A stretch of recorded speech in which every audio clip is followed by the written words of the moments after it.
Hello friends, welcome to ISS platform. आज है 10th of April and 10th of April करेंगे हम current affair from the Hindu, Indian Express और PIB. Lecture start करने से पहले मैं आपसे रिक्वेस्ट करना चाहूंगा कि जो भी मेरा सब्सक्राइबर है और नॉन सब्सक्राइबर है वो वीडियो को लाइक जरूर करे और सब्सक्राइब के साथ बेल आइकन प्रेस जरूर करें, क्योंकि क्या है कि अगर आप बेल आइकन प्रेस नहीं करोगे तो आपको मेरे नए वीडियो की नोटिफिकेशन नहीं मिलेगी, और नए वीडियो की नोटिफिकेशन नहीं मिलेगी तो आपकी प्रिपरेशन में हिंड्रेंस क्रिएट हो सकता है। तो लाइक और बेल आइकन दो चीज पे हमेशा ध्यान रखें। चलते अपन वीडियो स्टार्ट करते हैं। देखो, जैसे कि आप जानते हो कि मैं आपको पहले इंडेक्स बताता हूं। देखो, Trump back down on his tariff plan. क्या है? ट्रंप ने अपना जो टैरिफ प्लान लगाया था कई सारी कंट्रियों पर, वो अब वापस ले लिया है। अब क्यों वापस ले लिया है और चाइना के साथ क्या किया ये भी आपको बताऊंगा कि चाइना के साथ वापस लिया है कि नहीं लिया, और ये कारण क्या है इसका ट्रंप का डिसीजन लेने का, और कितने दिन के लिए लिया है सिर्फ ओनली बैक, वो बताऊंगा आपको। Then after RBI reduce repo rate. अभी मॉनेटरी पॉलिसी कमेटी की मीटिंग हुई और उसमें रेपो रेट को रिड्यूस कर दिया है। कितना रिड्यूस कर दिया है? इवन मैं आपको रेपो रेट बताऊंगा, इसके साथ साथ रेपो रेट से क्या इफेक्ट होगा, इंपैक्ट क्या पड़ेगा इंडिया पर, वो भी बताऊंगा। Then after India terminate transshipment facility to Bangladesh. देखो, ये जरूरी था, बांग्लादेश को ऐसा ही तोड़ जवाब मिलना चाहिए, क्योंकि बांग्लादेश के जो मोहम्मद यूनिस साहब हैं, इंटरिम गवर्नमेंट के एडवाइज़र, वो चाइना गए थे और चाइना में इन्होंने एक ऐसी बात बोली, वो मैं आपको डिटेल में समझाऊंगा, कि जिसको देखते हुए इंडिया ने इनको मुंह तोड़ जवाब दिया है। क्लियर? और क्या है कि देना भी जरूरी है, क्योंकि ये क्या है, गार्डियन समझ रहे थे अपने आप को, पर ये भूल गए थे कि India is a real guardian of our country. हमारी कंट्री का गार्डियन तो इंडिया है भाई। हम दो चार स्टेट का नाम लेके उनके गार्डियन बन जाएंगे तो क्या तुम गार्डियन हो? अब इंडिया तुम्हारा गार्डियन है। अब तुम सुनना पूरी कहानी क्या है मामला। Thereafter 26 Rafale M jet for navy. क्या है कि अभी कैबिनेट कमेटी ऑन सिक्योरिटी ने अप्रूव कर दिया है 64,000 करोड़ रुपीस का प्रोजेक्ट, जिसमें गवर्नमेंट अपने लिए 64 कितने 26 राफेल जेट इंपोर्ट करेगी फ्रॉम फ्रांस कंट्री। वो मैं आपको डिटेल में समझाऊंगा। इसके साथ साथ क्या क्या मिलेगा, इवन पहले क्या था और कौन सा कॉपरेशन है हमारा फ्रांस के साथ जिसमें हम जॉइंटली काम कर रहे हैं, वो आपको डिटेल में समझाऊंगा। Thereafter modernisation of command area development and water management scheme. देखो, क्या है कि अभी गवर्नमेंट ने नई स्कीम निकाली है, हालांकि ये स्कीम जोड़ दी है पुरानी स्कीम से, 1 साल के लिए निकाली है। इसको अप्रूव कर दिया है कैबिनेट कमेटी ने। अब वो बताऊंगा मैं आपको ये स्कीम है क्या, तो वो अपन आगे समझेंगे। Then SEBI setup committee. देखो, सेबी ने अभी एक कमेटी सेटअप करी है, और ये मैं आपको प्रीवियसली बता चुका हूं जब ये प्रपोज हुआ था कि सेबी एक कमेटी सेटअप करने जा रही है, जिसमें वो मैं आपको डिटेल में समझाऊंगा क्या मामला है। बट अब नाम डिसाइड भी हो गया, इसको हेड कौन करेगा ये भी डिसाइड हो गया। चलते अपन वीडियो स्टार्ट करते हैं।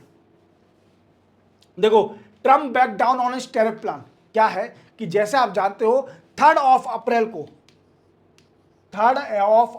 को ट्रंप ने क्या किया? ट्रंप ने कई सारे कंट्रीज पर टैरिफ इंपोज कर दिए। टैरिफ इंपोज कर दिया, इंक्लूडिंग इंडिया को भी नहीं बख्शा। इंडिया पर कितना लगाया? 26%। इवन एशिया में सिर्फ 2 ही कंट्री थी जिन पर कम लगा था इंडिया से, नहीं तो इंडिया पर सबसे कम लगा है। एशिया में 2 कंट्री थी, एक थी साउथ कोरिया और दूसरी है जापान। इन 2 कंट्री पर इंडिया से कम टैरिफ लगा था।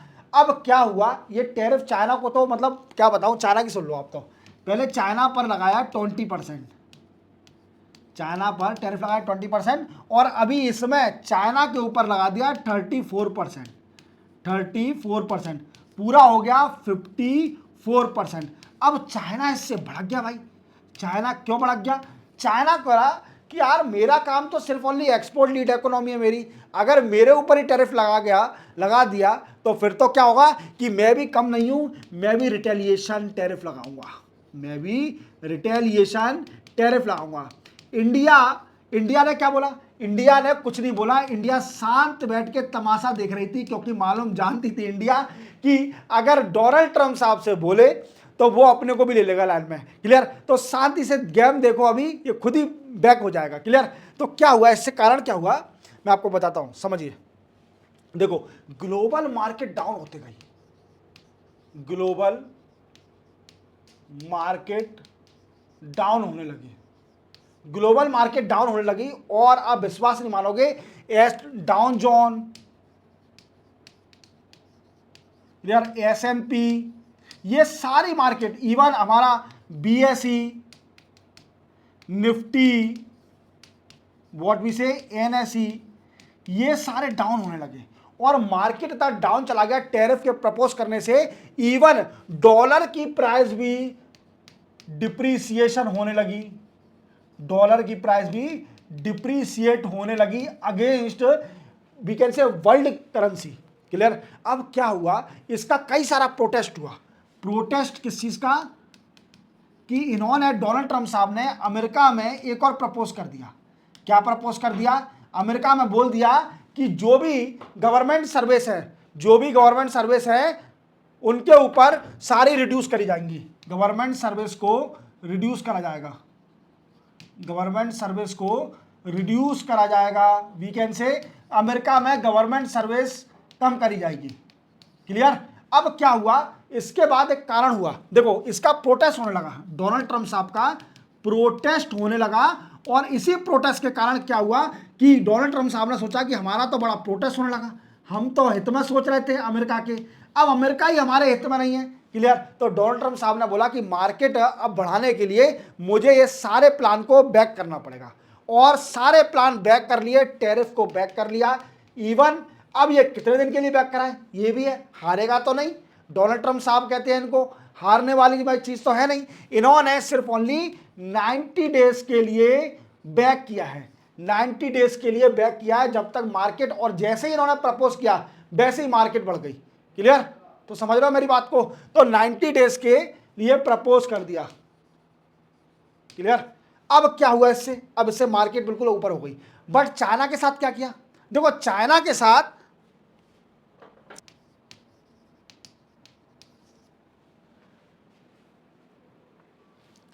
देखो चाइना के साथ क्या हुआ, चाइना ने क्या किया, देखो जैसे ही रिटेलिएशन लगाया,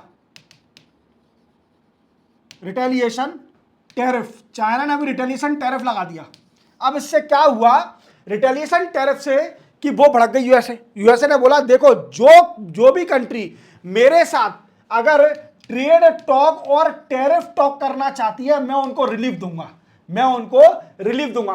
बट चाइना और कुछ कंट्रियों ने रिटेलिएशन टैरिफ इंपोज करने का सोचा। तो पहले तो इन्होंने, डोनाल्ड ट्रंप साहब ने 104% का बोला था कि 104% लगाऊंगा मैं किस पर, चाइना पर टैरिफ। अब इन्होंने कितना वो लगा दिया, 125% टैरिफ इंपोज कर दिया चाइना के ऊपर, चाइना के ऊपर। अब 125% टैरिफ इंपोज करने के बाद इंडिया का बेनिफिट होगा इसमें, बिल्कुल होगा। क्यों होगा इसमें इंडिया का बेनिफिट, दोस्तों मैं आपको बताता हूं। इंडिया का बेनिफिट इसलिए होगा इसके अंदर, देखो कैसे होगा, देखो कई सारी कंपनियां चाइना में हैं, चाइना में कई सारी कंपनियां हैं, और अब वो चाइना में क्यों जाएंगी भाई, चाइना में इन्वेस्ट क्यों करेंगी, क्योंकि मालूम है कि अगर मेरे प्रोडक्ट को मैं चाइना बनाती हूं, उसको एक्सपोर्ट ही नहीं कर पाऊंगी, एक्सपोर्ट करूंगी तो महंगा बिकेगा। तो इससे चाइना का जो मार्केट है, चाइना का, वो इंडिया में आ सकता है, चाइना का मार्केट इंडिया में आ सकता है, चाइना की कंपनी, चाइना का मार्केट इंडिया में आ सकता है। That is one of the benefit. अब लॉस क्या इंडिया को, लॉस ये है कि चाइना डंप कर सकती है इंडिया में प्रोडक्ट को, चाइना डंप करेगी कई सारे प्रोडक्ट को, क्योंकि उसका मार्केट अमेरिका चला गया। अब उसको तो प्रोडक्ट बेचना है, तो वो क्या करेगी, बर्बाद तो करेगी नहीं अपना, वो क्या करेगी, इंडिया में डंप कर सकती है, इंडिया में डंप कर सकती है प्रोडक्ट को। अब डंप करने के बाद क्या होगा कि इसके बाद हमारी डोमेस्टिक जो भी कंपनियां हैं वो डिस्ट्रॉय हो सकती हैं। तो इसको बचाने के लिए गवर्नमेंट कब तक एंटी डंपिंग ड्यूटी लगाएगी। तो आप पूरी तरह समझ गए होंगे ये पूरा मामला क्या है, समझ गए मेरी बात को, टैरिफ का क्या कॉज होंगे, क्या रीजन है, क्यों लिया है, 90 डेज का प्लान है, 90 डेज बाद क्या होगा, और यूएसए में ये प्रोटेस्ट क्यों रहा था डोनाल्ड ट्रंप साहब का, आप पूरी तरह समझ गए होंगे। चलते अपन वीडियो स्टार्ट करते हैं। देखो चलते हैं, वीडियो स्टार्ट तो चली गया। आरबीआई रिड्यूस रेपो रेट क्या है, देखो जैसे आप जानते हो कि Sanjay Malhotra,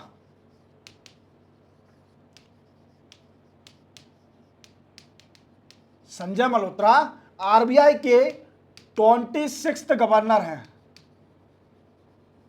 26th RBI governor, ठीक है। अब क्या है, 26th आरबीआई गवर्नर, इन्होंने क्या किया, अभी 9 अप्रैल से एमपीसी की मीटिंग स्टार्ट हुई। एमपीसी क्या है, monetary policy committee, monetary policy committee, और इसका काम क्या है, रेट डिसाइड करना। क्या काम है, रेट डिसाइड करना। क्लियर। मॉनेटरी पॉलिसी कमेटी में कितने मेंबर होते हैं, मॉनेटरी पॉलिसी कमेटी में 6 मेंबर होते हैं, 6 मेंबर होते हैं that decide the rate of the banking, repo rate, reverse repo rate, CRR, SLR, each and everything. क्योंकि मॉनेटरी पॉलिसी कमेटी का काम क्या है, इन्फ्लेशन को कंट्रोल करना। अब इन्फ्लेशन कैसे कंट्रोल होगा, मार्केट में लिक्विडिटी को कंट्रोल किया जाएगा, मार्केट में लिक्विडिटी को कंट्रोल किया जाएगा, दैट्स वाई इन्फ्लेशन भी कंट्रोल हो जाएगा। समझे मेरी बात को, समझे कि नहीं समझे। अब इससे क्या हुआ मेरे दोस्तों, कि ये तो हो गया मामला मॉनेटरी पॉलिसी कमेटी। हमारे इंडिया में रेपो रेट, अब समझते हैं रेपो रेट क्या होता है। सबसे पहले रेपो रेट समझेंगे, रेपो रेट क्या होता है। देखो, रेपो रेट का मतलब होता है, जैसे मानिए किसी भी बैंक के पास फंड की कमी हो गई, अब वो किसके पास जाएगी, फाइनल उसका कौन है, फाइनल है आरबीआई। आरबीआई के पास गई बैंक कोई भी, और उसने बोला कि मुझे कुछ लोन चाहिए शॉर्ट टर्म के लिए।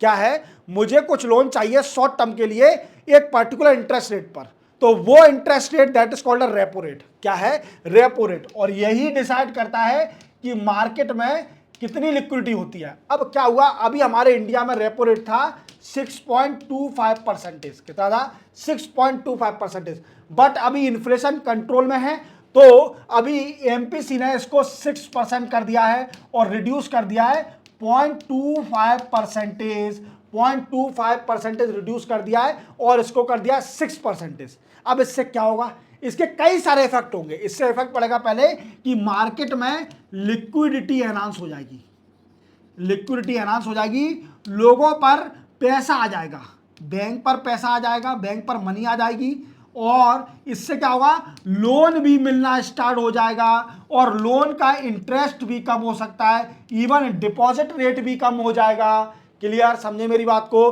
तो क्या है बेनिफिट, क्या होगा इससे, home loan, home loan, personal loan लोगों को मिल जाएगा इजीली, अब क्योंकि अब लिक्विडिटी बढ़ेगी मार्केट में, समझे। और इसी के साथ फाइनेंशियल ईयर 2026 के लिए पहले आरबीआई ने इकोनॉमी जीडीपी फोरकास्ट करी थी 6.7%, बट इसको रिड्यूस करके 6.5% कर दिया है। क्यों कर दिया 6.5%, क्योंकि अभी डोनाल्ड ट्रंप साहब के डिसीजन समझ के पता चल गया कि अभी ट्रेड वार चल रहा है, ट्रेड वार चल रहा है वर्ल्ड में, तो उससे ग्लोबल इकोनॉमी पर भी इफेक्ट पड़ सकता है। तो इसलिए आरबीआई ने फाइनेंशियल ईयर 2026 की we can say GDP reduce कर दिया फ्रॉम 6.7% टू 6.5%। याद रखना, चलते बना के। India terminate transshipment facility to Bangladesh. देखो क्या है कि आप जैसे जानते हो कि बांग्लादेश में इंटरिम गवर्नमेंट है। क्या है, बांग्लादेश में इंटरिम गवर्नमेंट है, बांग्लादेश में इंटरिम गवर्नमेंट है।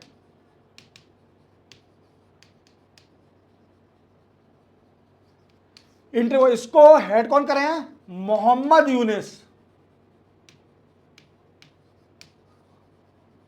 मोहम्मद यूनिस। ये क्या हुआ, ये कुछ दिन पहले ये चाइना में गए थे, चाइना में बड़ी बात बोल के आ गए हैं। इनको ये नहीं आया कि हमारा गार्डियन तो इंडिया है, इंडिया हमारे फादर है, क्योंकि इंडिया ने ही हमें कंट्री दिलाई है, हम ये ना भूलें। तो ये चाइना में जाके अपने आप को बहुत होशियार समझ रहे थे, क्योंकि नोबेल प्राइज तो उनको मिल ही गया है। बट मुझे लगता है कौन ने इनको नोबेल प्राइज दे दिया यार, मतलब इनकी, मतलब ठीक है जो भी है, अपन किसी के पर्सनली कमेंट नहीं करते हैं। देखो क्या है, इन्होंने चाइना में जाके बोल दिया कि जो इंडिया की नॉर्थ ईस्ट स्टेट है, इंडिया की सारी नॉर्थ ईस्ट स्टेट हैं, जिनको बोलते हैं 7 सिस्टर, क्या बोलते हैं, 7 सिस्टर ऑफ इंडिया। ये इन्होंने बोला चाइना में कि Bangladesh is the guardian of this 7 sister, क्योंकि इन्होंने बोला कि all north east state, all north east state are landlock. Landlock का मतलब जानते हो, मतलब चारों तरफ से घिरी हुई है समुद्र से। क्लियर? तो क्या है वो, सॉरी समुद्र से नहीं, लैंड से, सॉरी समुद्र से घिरी होती तो फिर ये कहते ही नहीं। क्लियर? चारों तरफ से लैंड से घिरी हुई है, दैट इज कॉल्ड लैंडलॉक। अब क्या है कि मोहम्मद यूनुस साहब ने बोल दिया कि बांग्लादेश, अगर नॉर्थ ईस्ट को कोई भी एक्सपोर्ट इंपोर्ट करना है तो Bangladesh is the guardian of the all north east state. Bangladesh is guardian of all north east states. क्या है? All north east state. अब क्या हुआ इससे? इससे यह हुआ कि वैसे ही नॉर्थ ईस्ट का डिस्प्यूट चल रहा है चाइना के साथ, तो चाइना को तुम क्या दिखाना चाहते हो? तो इंडिया ने बोला ठीक है तुम आओ बांग्लादेश में आओ, पहले बिम्स्टेक में मुलाकात करो, बिम्स्टेक के बाद मैं श्रीलंका से घूम के आऊंगा मोदी साहब, फिर इंडिया जाके तुम्हारा खेल कर दूंगा। क्लियर? हालांकि ऑफिशियल ये रीजन नहीं है, ऑफिशियल इसको अनऑफिशियल बोल रहे हैं, पर ऑफिशियल मैं कुछ और रीजन बताऊंगा इसका जो ऑफिशियल बोला गया है। देखो क्या हुआ कि India terminate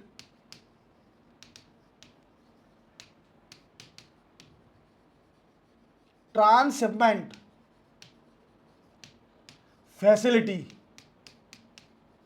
to Bangladesh. Bangladesh की सारी ट्रांसशिपमेंट फैसिलिटी को कैंसिल कर दिया है, टर्मिनेट कर दिया है। अब इससे होगा क्या? टर्मिनेट करने से देखो सुनो मेरी बात, क्या होगा, मेरी बात ध्यान से सुनना। देखो क्या होता है टर्मिनेट करना, ट्रांसशिपमेंट क्या होती है जी पहले समझिए। ट्रांसशिपमेंट, ट्रांसशिपमेंट देखो आप जानते हो कि जितने भी ट्रेड होते हैं ये डिफरेंट डिफरेंट सोर्स से होते हैं। जैसे एक होता है सी से, एयर, रोड और इवन ट्रेन से। ये कई सारे मोड हैं फॉर ट्रांसपोर्टेशन। क्लियर? ट्रांसपोर्टेशन के कई सारे मोड हैं। बट क्या होता है ट्रांसशिपमेंट, क्या होता है कि जैसे मानिए किसी भी कंट्री में हमें एक्सपोर्ट करना है, मानिए किसी भी कंट्री में हमें एक्सपोर्ट करना है, और क्या है कि हमें पता चल रहा है उस कंट्री में जाने के लिए हमें लॉन्ग रूट जाना पड़ रहा है, जिससे हमारी कॉस्ट ज़्यादा लग रही है। तो हम क्या करेंगे, कोई पास की कंट्री या कोई भी नाइबर कंट्री होगी या दूर की कंट्री होगी, उससे हम डिस्कस कर लेंगे। अगर हमें लग रहा है कि उस कंट्री का हम कुछ यूज़ करके हम कॉस्ट को रिड्यूस कर सकते हैं, तो क्या करेंगे, हम उससे डिस्कस कर लेंगे कि यार हमें अपना एक मोड दे दो, हम अपना जो भी है एक्सपोर्ट वो आपकी कंट्री तक लाएंगे, फिर आपकी कंट्री से दूसरा मोड को यूज़ करके उस कंट्री में एक्सपोर्ट कर देंगे। इससे क्या होगा, कुछ कॉस्ट हमारी रिड्यूस हो जाएगी। समझे मेरी बात को?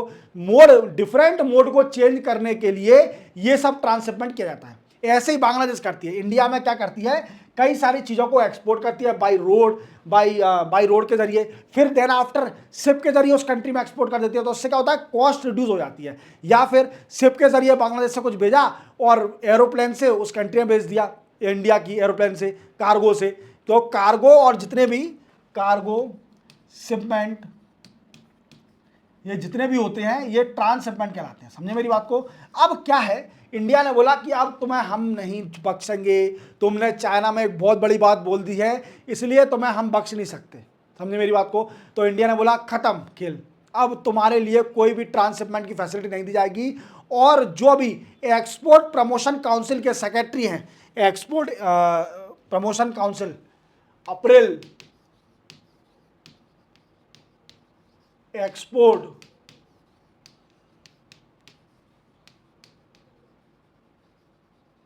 प्रमोशन काउंसिल के सेक्रेटरी हैं,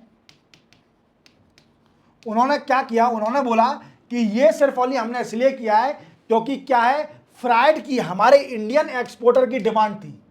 बहुत दिन से हमारे इंडियन एक्सपोर्टर की डिमांड थी कि बांग्लादेश के ट्रांसशिपमेंट फैसिलिटी को टर्मिनेट किया जाए। इससे क्या हो रहा था, इससे congestion, we can say congested हो रहा था, कंजस्टेड हो रहा था। कंजस्टेड माने बिना वजह का कंजस्टेड हो रहा था। बिल्कुल हमारा मतलब खुद को जो इंडिया के एक्सपोर्टर है उनको बेनिफिट नहीं मिल पा रहा, बांग्लादेश के लोगों को बेनिफिट ले जा रहे हैं। दूसरा, प्राइस एनहांस हो रही थी, कुछ भी शिप करने के लिए या फिर एक कंट्री से दूसरी कंट्री में कुछ भी एक्सपोर्ट करने के लिए अगर कंपटीशन ज़्यादा हो रहा था तो उससे क्या प्राइस एनहांस हो रही थी। अब क्या होगा, रिड्यूस हो जाएगी प्राइस, और जो कि कंजेस्टेड हो रहा है वो भी रिड्यूस हो जाएगा। समझ गए मेरी बात को, समझ गए, यही कारण है। ट्रांसहेमंड आप पूरी तरह समझ गए होंगे। मोहम्मद यूनुस साहब को अच्छी तरह जवाब दिया है हमारे मोदी साहब ने कि पहले आप बोलने से पहले सोच समझ के बोलो। क्लियर, चलते अपन आगे। नेक्स्ट है 26 राफेल एमजेट फॉर नेवी। देखो क्या है कि अभी cabinet committee on security, cabinet committee on security की मीटिंग हुई। क्या हुई? मीटिंग हुई,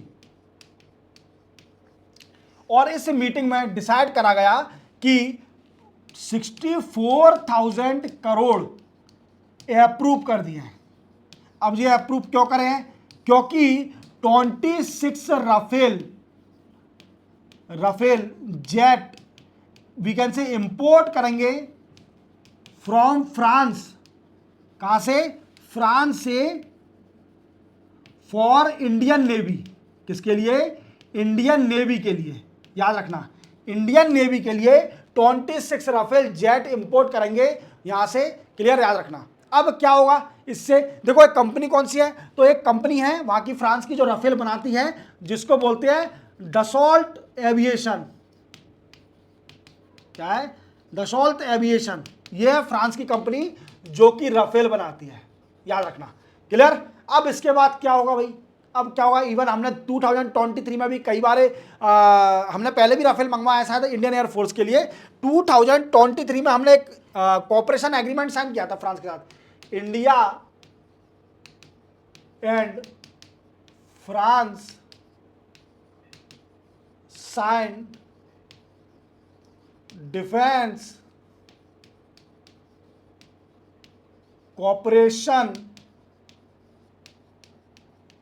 एग्रीमेंट। किसके लिए? टू वी कैन से कुछ भी बनाना, टू प्रोड्यूस और develop jointly jet and we can say helicopter. Clear. Jet और हेलीकॉप्टर दोनों कंट्री जॉइंटली बनाएंगी। अब इसी के साथ फ्रांस और क्या देगी? तो फ्रांस इसके साथ देगी we can say associated equipment.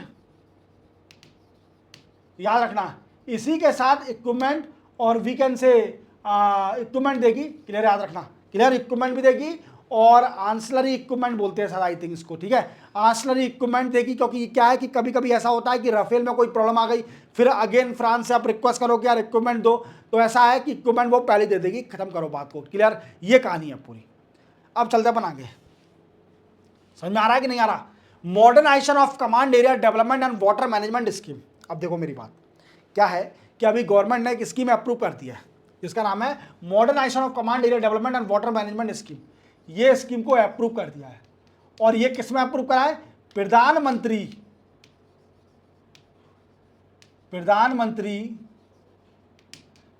कौन सी? सिंचाई योजना। आपको याद होगा कि इरिगेशन फैसिलिटी को एनहांस करने के लिए, इंडिया में इरिगेशन फैसिलिटी को एनहांस करने के लिए गवर्नमेंट ने एक स्कीम निकाली थी, प्रधानमंत्री सिंचाई योजना। अब इसी में क्या करने जा रही है गवर्नमेंट चाहती है कि इरिगेशन को मॉडर्नाइज किया जाए। क्या करा जाए? इरिगेशन फैसिलिटी को मॉडर्नाइज किया जाए। इरिगेशन फैसिलिटी को मॉडर्नाइज किया जाए। अब मॉडर्नाइज कैसे होगा भाई? देखो, इसको मॉडर्नाइज करने के लिए जैसे आप जानते हो कि कई सारे कैनल होते हैं, कैनल जहां से वाटर सप्लाई किया जाता है टू द डेस्टिनेशन पॉइंट,